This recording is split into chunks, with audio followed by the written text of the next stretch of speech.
Welcome to lecture number 49. The topic is the election of 1860 and secession. The theme is politics and power. The last lecture was on the political causes of the Civil War, and so this is along that same vein. This lecture delves deeper into the biggest political cause for the Civil War. The learning objective is describe the effects of Lincoln's election. There's only one key concept, but it's broken up into two parts. The first part is Abraham Lincoln's victory on the Republicans' Free Soil platform in the presidential election of 1860 was accomplished without any Southern electoral votes. This happens because the Democratic Party splits. They first had a nominating convention in Charleston, South Carolina, and they couldn't agree on a candidate. Stephen Douglas was supposed to be the candidate, but the Southern Democrats did not want him due to his continued support of popular sovereignty, despite the Dred Scott decision saying that slavery was legal in the United States, regardless of previous state laws that abolished it. There is a second Democratic convention in Baltimore, Maryland, and that ends with Stephen Douglas as the nominee because the Southern delegation of Democrats walked out. The Southern Democrats hold their own separate convention in Baltimore, and they nominate John C. Breckinridge. Breckinridge was a Southern candidate for the Democratic Party and wins the entire Deep South in the election. A fourth party is created as Compromise Party. It's called the Constitutional Union Party. John Bell was their candidate from Tennessee, a middle state. His vice presidential candidate was from Massachusetts, a northern state. The Constitutional Union Party were trying to maintain the status quo, though it became clear that that was no longer possible. The Republican Party at this point are on their second presidential campaign ever. They ran John Fremont in 1856. They're running Abraham Lincoln in 1860. Inside of their platform, they called for the exclusion of slavery in Western territories. They wanted higher tariffs that would benefit the North to protect domestic industries. They want internal improvements to continue building railroads, and free homesteads to settle the West. These propositions in their platform are beneficial to northern and western states. The Republican Party nominated Abraham Lincoln over William Seward. Seward was a bigger party figure. He was from New York, a larger state that had more electoral votes to give, but he was seen as a radical on slavery and might push away some of the moderate voters.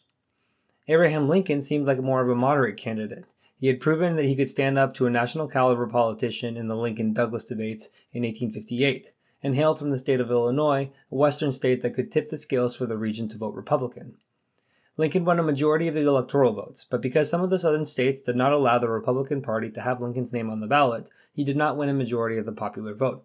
Instead, he only won a plurality of the popular votes. That is, he won the most amount of votes, but not a majority. Breckinridge won the Deep South, but since they had a smaller population, he had fewer electoral votes awarded. Douglas finishes fourth with only 12 electoral votes, behind Bell, who pulled in 39 electoral votes. The second part of the key concept says, after a series of contested debates about secession, most slave states voted to secede from the Union, precipitating the Civil War. As soon as Lincoln was elected in November of 1860, South Carolina takes the election to mean that the federal government was going to start overreaching and abolish slavery in the southern states.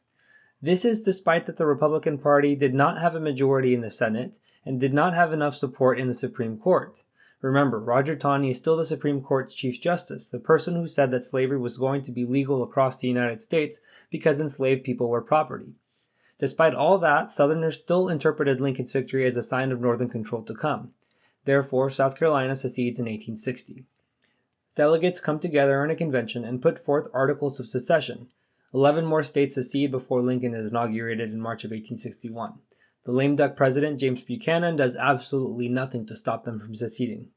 He wants them to secede peacefully and to avoid a larger conflict. This is why historians see James Buchanan as one of the worst presidents in U.S. history. He was willing to let the Union break up without a fight. In February 1861, the Confederate States of America are formed. This is a government by the southern states who have seceded. Jefferson Davis is elected president. Prior to secession, he was senator from the state of Mississippi and was also the Secretary of War in the early 1850s. This is crucial because the Confederate States eventually start fighting a war to try and remain an independent state. Alexander Stephens of Georgia was the vice president of the Confederacy. In March of 1861, Stephens gives his cornerstone speech, in which he gives the reasoning behind the existence of the Confederate States of America. He explains how the founding of the Confederacy was intimately tied to the institution of slavery. He says, its foundations are laid, its cornerstone rests upon the great truth that the Negro is not equal to the white man, that slavery, subordination to the superior race, is his natural normal condition. This, our new government, is the first in the history of the world based upon this great physical, philosophical, and moral truth. At the very top levels of the Confederate States of America, this white supremacist racial ideology was at the very center of the rationale for seceding from the United States.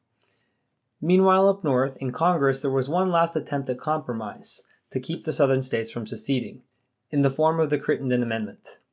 It tries to get the Southern states to stop their secession by guaranteeing that slavery was not going to be abolished in the Southern states, that the Missouri Compromise line was going to continue to be the boundary for slavery, and promised the ability for slavery to continue to expand in Western territories that are below that line. However, Lincoln at this point rejects that last attempt at compromise given the political platform of the Republican Party. He did not want to agree to anything that was going to expand slavery in the United States. The reason why the fighting begins is because there were still federal forts in the southern states with the Union troops inside of those forts that were still loyal to the Union. Some forts deep in southern territory surrendered to the Confederate States or were quickly taken over.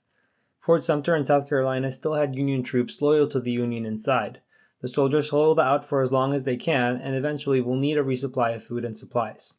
Abraham Lincoln receives a letter from the commanding officer at Fort Sumter asking for supplies. Abraham Lincoln then tells the government of South Carolina that he's going to send food and supplies to Fort Sumter, but not going to send weapons or troops or ammo as part of the resupply. He sends notice to make sure that there would be no violence, but South Carolina doesn't believe Lincoln, and therefore begins a bombardment of Fort Sumter on April 12, 1861. The soldiers inside return fire for as long as they can until they run out of ammo and surrender the fort. There wasn't much left as seen in the before and after pictures on the screen. Despite all this destruction, no American soldiers died in this first battle, though it was a Confederate victory. The Upper South, the states of Virginia, North Carolina, Tennessee, and Arkansas also secede from the Union. They joined the Confederate States of America, but the border states of Missouri, Delaware, Maryland, and Kentucky remained part of the Union. Maryland and Delaware, but especially Maryland, are critical border states because they are so close to the nation's capital in Washington, D.C. If Maryland were to follow Virginia after it seceded, then the nation's capital would have been completely surrounded by enemy territory. Only about 5% of people in Maryland had voted for Lincoln in the election of 1860, and slavery was still legal in the state, so it would have been logical for Maryland to follow the rest of the South. Lincoln understood that as well, so he imposed martial law in Maryland to maintain control, as there were people in Maryland that were trying to sabotage the Union efforts in fighting the Civil War. The other border states like Missouri and Kentucky took away crucial manpower from the South. The border states would have increased the Confederacy's population by 50% and given it greater access to the North. Alright, here's the recap. The Democratic Party splits into northern and southern factions, while a new political party is formed. Lincoln and the Republican Party win despite not being on the ballot in 10 southern states. South Carolina reacted with secession to Lincoln's election. The Confederate States of America formed before Lincoln is inaugurated, and the attack on Fort Sumter in South Carolina pushes the country into civil war. Thank you for watching. If you would like to watch the next lecture, you can click on the video link on the screen, and if you're looking for more practice to help you on the AP exam, you can visit APUSHslides.com. I wish you the very best in all of your studying and look forward to seeing you back on the next lecture.